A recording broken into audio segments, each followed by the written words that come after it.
ሰላም የተወደዳችሁ የኤርሳት ቴሌቪዥን ተከታታዮች፣ ለዛሬ ነሐሴ 19 ቀን 2026 የተሰናዱ የረፋድ ዜናዎችን ወደ እናንተ ማድረስ እንጀምራለን። እንድትከታተሉን በአክብሮት እንጠይቃለን። አበይት ነጥቦችን በቅድሚያ ኢትዮጵያውያን የባህር በር ማግኘት መፈለጋቸው አያሳስብም፣ የሚያሳስበው ሁላችንም የምንስማማበት መልስ አለመኖሩ ነው ተባለ። ኤርትራ ብልጽግና ፓርቲ ቁማር እየተጫወተ ነው ስትል ከሰሰች። አብዛኞቹ አፍሪካውያን ወጣቶች መደበኛ ባልሆኑ የሥራ ዘርፎች ተሰማርተዋል ተባለ። የትራምፕ አስተዳደር ከ5000 በላይ ኢትዮጵያውያን ሕጋዊ ፍቃድ እንዲቆም ፈቀደ። በሩሲያና ዩክሬን ጦርነት የበርካታ ሰዎች ሕይወት አለፈ። ወደ ዝርዝር ዜናዎች እናልፋለን። አብራችሁን ቆዩ።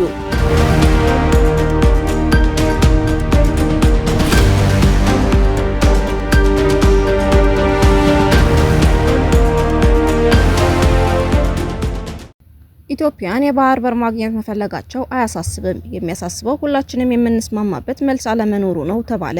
ኤርትራዊቷ የፖለቲካ ተቃዋሚ ዶክተር ሰላም ኪዳነ ኢትዮጵያውያን የባህር በር ማግኘት መፈለጋቸው አያሳስበኝም፣ የሚያሳስበን ሁላችንም የምንስማማበት መልስ አለመኖሩ ነው ስትል ከኤሪሳት ሳተላይት ቴሌቪዥን ጋር ነሐሴ 17 ባደረገችው ቃለ መጠይቅ ገልጻለች። ዶክተር ሰላም 3 ትውልዶች በዚህ እኩል ባልሆነ የፖለቲካ ኃይል ምክንያት ዋጋ ከፍለዋል። ይህን የቆየ ግጭት ለአራተኛ ትውልድ ማስተላለፍ የለብንም ብላለች። የኢትዮጵያ ባህር በር የማግኘት ፍላጎት የተለመደ ነው። አጋሮች ሊኖሩ ቢችሉም እንደ የስርዓቱ ተቃዋሚዎች ግን ግልጽ የሆነ ስትራቴጂያዊ የሂደት አቅጣጫ ባለመያዛችን ዋጋ እያስከፈለን ነው ብላለች። እቲ ናይ መንእሰያት ተቃውሞ ብርጌድ ንሓመዱ ማለት እዩ ኣብኡ አላያንስ ፈጢሩ ክሰርሕ ኣብ ዝፍትነሉ እዋን እዚ ክልቲኡ ነገር ብሓንሳእ ምምፅኡ ንዓይ ብጣዕሚ የሰክፈኒ ዘሰክፈኒ ሓድሽ እቲ ድሌት ሓድሽ ስለዝኾነ ኣይኮነን ዘሰክፈኒ ግን ንሕና ከም ተቃውምቲ ከም ኤርትራውያን ብሓፈሽኡ ኮፍ ኢልናስ ንፁር ዝኾነ ከምዚ ምስኮነ ከምዚ ክንገብር ኣለና ከምዚ ንኸይከውን እዚ ክንብል ኣለና። በስደት የሚገኘው የኤርትራ ተቃዋሚ ነፃ ሚዲያ፣ ዩኒቨርሲቲ፣ ፓርላማ፣ ኤምባሲና ሌሎች ተቋማት ስለሌሉት የሚያገናኘው የማጣቀሻ ማዕከል የለውም፣ የሚመራን ስትራቴጂ የለም። ስለዚህም ተቀራርበን በጋራ ልንመክርበት ይገባል። ትግላችንም ጫና መፍጠር እንዲችል መጠናከር አለበት ስትል ዶክተር ሰላም ገልጻለች። ትግላችን መጠናከር ባለመቻሉ በኤርትራ ስርዓትም ሆነ በኢትዮጵያ መንግስት ላይ ተጽዕኖ መፍጠር አልቻልንም የሚል መልእክት አስተላልፋለች። በቅርቡ የብርጌድ ንሓመዱ አባላት ስለ ባህር በርና ወደቡ ጉዳይ በኢትዮጵያ የሰጡትን አስተያየትና ሀሳብ በተመለከተ ብርጌድ ንሓመዱ ከሌላው የኤርትራ ተቃውሞ ተለይቶ መመልከት ተገቢ አይደለም ብላለች። ብርጌድ ንሓመዱ በወጣቶች የሚመራና ትግሉን የቀጠለ እንቅስቃሴ በመሆኑ ከቀድሞ ተቃውሞ ጋር መምከር አለበት፣ የኤርትራ እንቅስቃሴ አካል መሆን አለበት ስትል አስምራበታለች። ብርጌድ ንሓመዱ ጥራሕ ኣብ ኢትዮጵያ ተሰማዓይ ምግባር ብርጌድ ንሓመዱ ጥራሕ ዝረኣይ ናይ ምንቅስቃስ ኣብ ኢትዮጵያ ዘሎስ ንዕኡ ምግባር ኣነ ንዓይ ሓደጋ እየ ዝብል ምክንያቱ ንሓመዱ ናህና ናይ ደቅና ካባና ቀልፂሉ ካብቲ ንሕና ዝነበርናዮ ቃልሲ ቀልፂሉ ዝመፀ ቃልሲ ስለዝኾነ ከምቲ ግቡእ ምሳና እዮም ሞር ከማኸሩ ዘለዎም ኢለ እየ ዝኣምን። ምስቲ ኤርትራዊ አካል ናይቲ ኤርትራዊ ምንቅስቃሴ ምኾኑ ዘሎ ሓደ ቃልሲ ስለዝኾነ ስለዚህ የኢትዮጵያን ጥያቄም ሆነ ከኤርትራውያን የሚሰጠው መልስ አዲስ አይደለም። በመካከላችን ውይይትና መግባባት ባለመኖሩ ተደጋጋሚ ውድቀቶች አጋጥመውናል። ከኢትዮጵያ ጋር የሚደረገው ግንኙነትም አሁንም በጥናትና በጠንካራ ስትራቴጂ ላይ የተመሰረተ ምክክር መሆን አለበት ብላለች።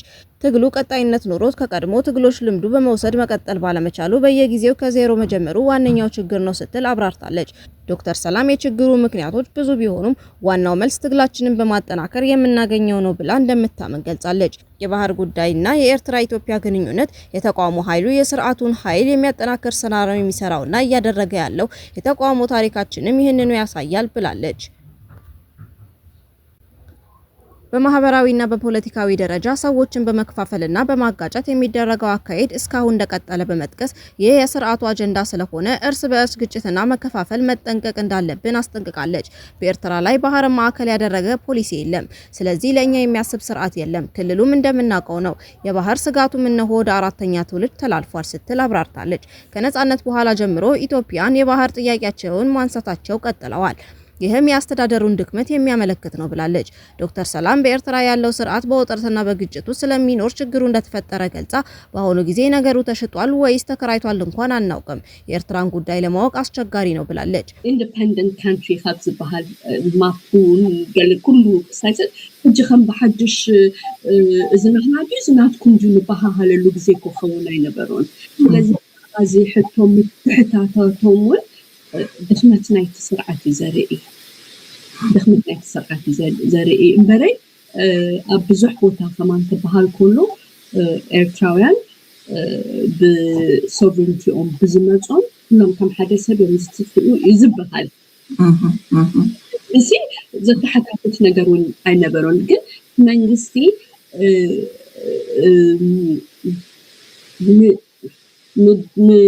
ነቲ ከምኡ ዓይነት ሕቶታት ነቲ ከምኡ ዓይነት ክራይሲስ እንዳሸጠ ስለዝነብር ኢና ኩልና ዝሕቶ ዝንሓትት ዘለና። ኢትዮጵያውያን መንግስት ሀገርና ህዝብ እንደ አንድ አካል የሚያዩትን አቋም እያሳዩን ነው።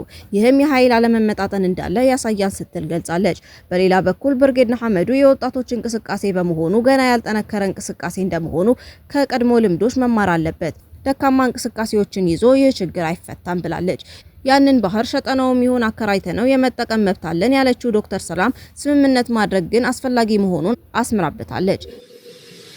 ካቤና በከም ኩነት ፍለጥ ሀገር ያዘላትና ዛዓት ዝምልሸብ ምክንያት የለን ኦፍ ኮርስ ባህር ለና ሪሶርስ ዘለና ሪሶርስ ሸጥና ይህ ከሪና ዲ ክንጥቀመሉስ መሰላሎና ካልእ ሕቶ ምንፈልጉ ምክንያት የለን ሕቶውን ዝኸውን አይኮነን ዲል ቢዝነስ ዲል ኩማምፁ we will respond to as a business deal Exactly. ብርጌድ ንሓመዱ ተቀባይነትና ተጽዕኖ ለመፍጠር ከሌሎች የቀድሞውና የአሁኑ እንቅስቃሴዎች ጋር መቀናጀት አለበት። ትግሉ ቀጣይነት ካለው ደግሞ ጥልቀት፣ ስፋትና ተቀባይነት ይኖረዋል ስትል ዶክተር ሰላም ገልጻለች። በመጨረሻም ዶክተር ሰላም የፍትህና የለውጥ ትግል እንዲጠናከር ስንወያይ አንድ የጋራ ምስልና አቅጣጫ ይኖረናል። ያለውን ችግር በትክክል መረዳት ያልቻልነውም በየግላችን ስለምናስብ ነው ብላለች። አክላም ከትልቅ ችግር በፊት ከድርጅትና ከግላዊ አስተሳሰብ በመውጣት እንደ ህዝብ በጋራ ማሰብ መጀመር አለብን ስትል መልእክቷን አስተላልፋለች።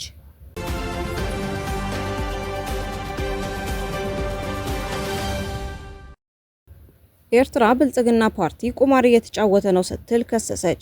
የኤርትራ የውጭ ጉዳይ ሚኒስቴር ባወጣው ሪፖርት የኢትዮጵያ ብልጽግና ፓርቲ የራሱን የቀጠናዊ መስፋፋት ፍላጎት ለመሸፈንና የሀገር ውስጥ ቀውሶችን ወደ ውጭ ለማዞር የተጎጂነት የፖለቲካ ቁማር እየተጫወተ ነው ሲል አጥብቆ ኮንኗል።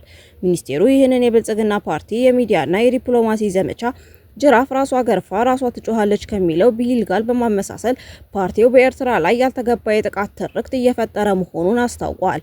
በሪፖርቱ መሰረት ብልጽግና ፓርቲ ላለፉት 3 ዓመታት የጎረቤት አገራትን ሉዓላዊነትና የግዛት አንድነት በግልጽ ሲያስፈራራ ቆይቷል። ፓርቲው በአገር ውስጥና በዓለም አቀፍ ደረጃ ሁለት የተለያየ ይዘት ያላቸውን የፕሮፓጋንዳ ስልቶች እንደሚጠቀም የተገለጸ ሲሆን በአገር ውስጥ የኤርትራን አገርነት ታሪካዊ ስህተት ብሎ በማቅረብ ህዝቡን ሲቀሰቅስ ለዓለም አቀፍ ማህበረሰቡ ደግሞ የቀጠናዊ ትስስርና የኢኮኖሚ ትብብር በሚል ሽፋን የሌላ ሀገርን ሉዓላዊ የባህር በር የመጠቅለል ፍላጎቱን እያንጸባረቀ ይገኛል ተብሏል። የኤርትራ መንግስት አክሎም ቀጠናውን እያተራመሰ ያለው ኤርትራ ሳይሆን ራሱ የኢትዮጵያ ገዢ ፓርቲ መሆኑን ገልጿል። ለዚህም ከሶማሊላንድ ጋር የተፈራረመው ህገወጥ የመግባቢያ ሰነድና በሱዳን ፈጥኖ ደራሽ ኃይሎች ላይ የሚያደርገውን ድጋፍ በአብነት አንስቷል። በተጨማሪም ብልጽግና ፓርቲ በኤርትራ ላይ የስርዓት ለውጥ ለማምጣት የሚንቀሳቀሱ ታጣቂዎችን እያሰለጠነና የገንዘብ ድጋፍ እያደረገ መሆኑን መግለጫው አጋልጧል። የ2010 ዓመተ ምህረት የሰላም ስምምነት የተመሰረተው የኤርትራ ሉዓላዊነትና የግዛት አንድነት በማክበር ላይ መሆኑን ያስታወሰው መግለጫው አሁን ላይ ይህንን ጥያቄ ውስጥ ማስገባት ዓለም አቀፍ ሕግን መጣስ ነው ብሏል። ሚኒስቴሩ ዘሀበሻ በተመለከተው በሪፖርቱ መጨረሻ ላይ ብልጽግና ፓርቲ ይህንን ሁሉ የውጭ ትንኮሳ የሚያደርገው በአማራ፣ ኦሮሚያና ትግራይ ክልሎች ያለውን ጦርነት እንዲሁም እያንዣበበ ያለውን የማይክሮ ኢኮኖሚ ውድቀት ለመሸፈን ነው ብሏል። ኢትዮጵያ የ$1 ቢሊዮን የዩሮ ቦንድ ዕዳዋን መክፈል አቅቷት በዓለም አቀፍ የገንዘብ ተቋም የዕዳ ማሻሻያ እየለመነች ባለችበት ሁኔታ በቀይ ባህር ላይ የባህር ኃይል ለመገንባት ማለሟ የውስጥ ፖለቲካዊ ብስጭትን ወደ ውጭ ለማዞር የሚደረግ ሙከራ እንጂ የኢኮኖሚ ስትራቴጂ አይደለም ሲል መግለጫው አጠቃሏል።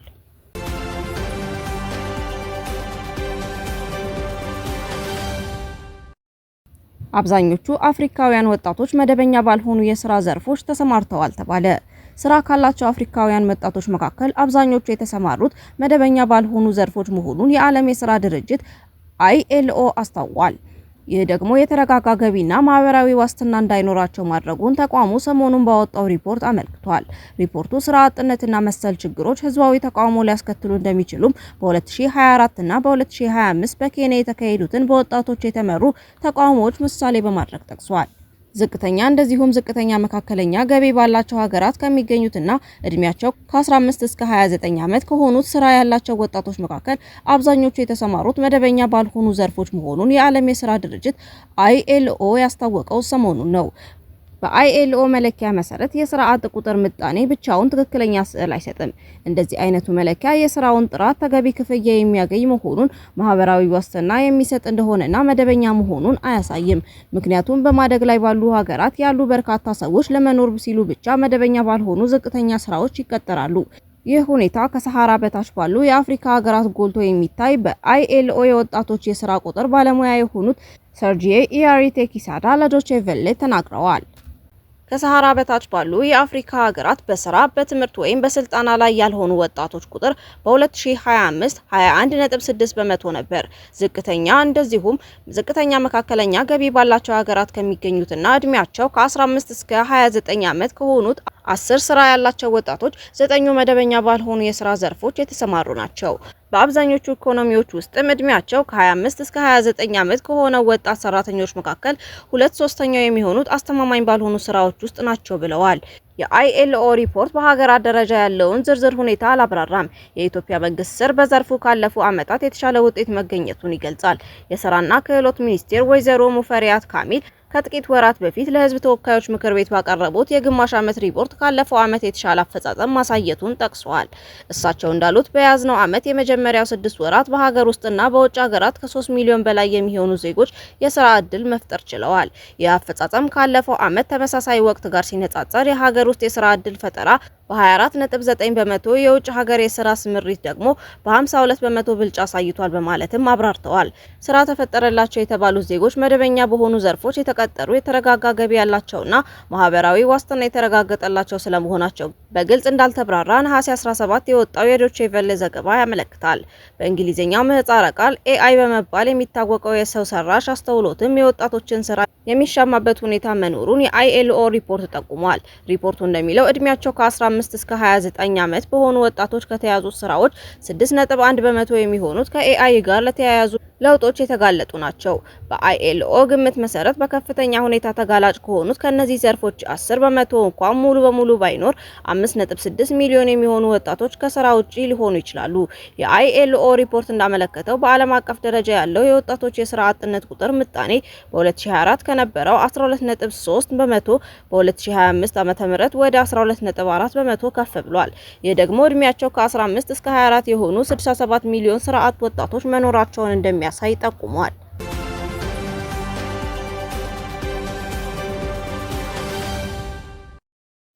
የትራምፕ አስተዳደር ከ5000 በላይ ኢትዮጵያውያን ህጋዊ ፍቃድ እንዲቆም ፈቀደ።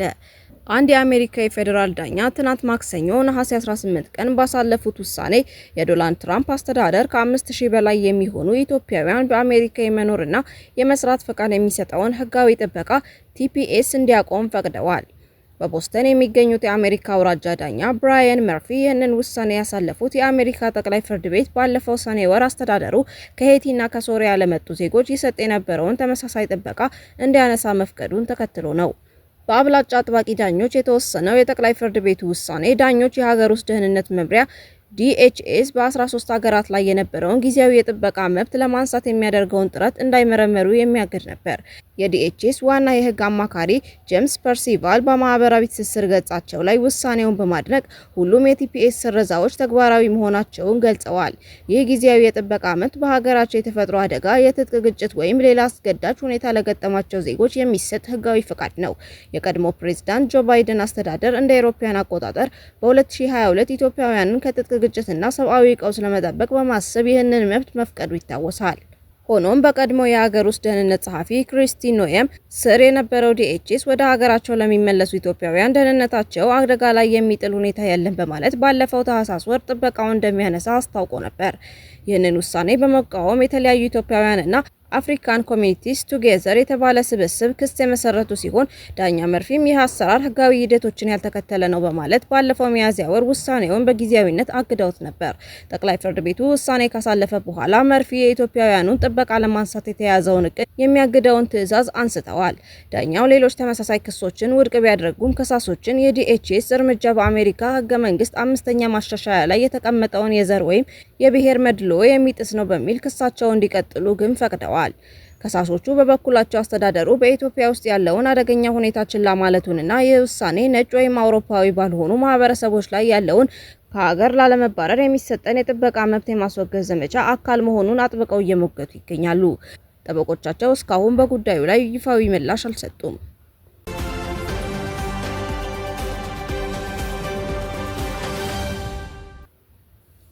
በሩሲያና ዩክሬን ጦርነት የበርካታ ሰዎች ህይወት አለፈ። ዩክሬንና ሩሲያ አንዳቸው በሌላው ላይ መጠነ ሰፊ የአየር ጥቃት ፈጸሙ። የበርካታ ሰዎች ህይወት ማለፉን ዛሬ ሮብ ነሐሴ 19 የተሰራጨ የዜና አውታሮች ዘገባ ያመለክታል። የዩክሬን ጦር ሞስኮ ወረራ ከጀመረችበት ጊዜ ወዲህ ትልቁን የድሮን ጥቃት በሩሲያ ላይ መፈጸሟ ሲሰማ በ2 ቀናት ውስጥ ብቻ ከ800 በላይ ድሮኖችን አስወንጭፋለች። ዩክሬን ሌሊቱን በፈጸመችው በዚሁ የድሮን ማዕበል በሩሲያ ዊልድቤሪ የኦንላይን መገበያያ መጋዘን ላይ ጥቃት ፈጽማለች።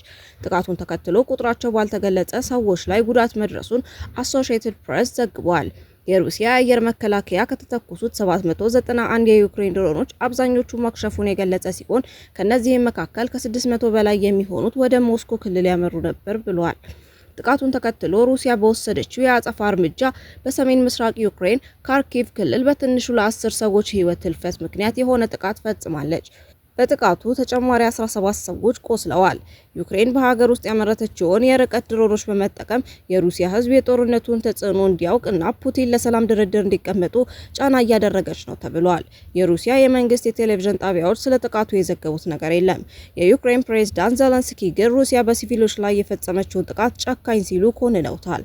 ሩሲያ ብሪታንያ ለዩክሬን ድሮኖች በማቅረቧ ዋጋ ያስከፍላታል ስትል የብሪታንያ ጠቅላይ ሚኒስትር ሀገራቸው ለዩክሬን የምታደርገውን ድጋፍ አጠናክራ እንደምትቀጥል አረጋግጠዋል። ውድ የኢሳት ቴሌቪዥን ተከታታዮች ለዛሬ የተሰናዱ የረፋድ ዜናዎቻችንን በዚሁ አበቃን። በቀጣይ በሌላ የዜና ጥንቅር እስከምንገናኝ መልካሙን ሁሉ ተመኘን። ሰላም።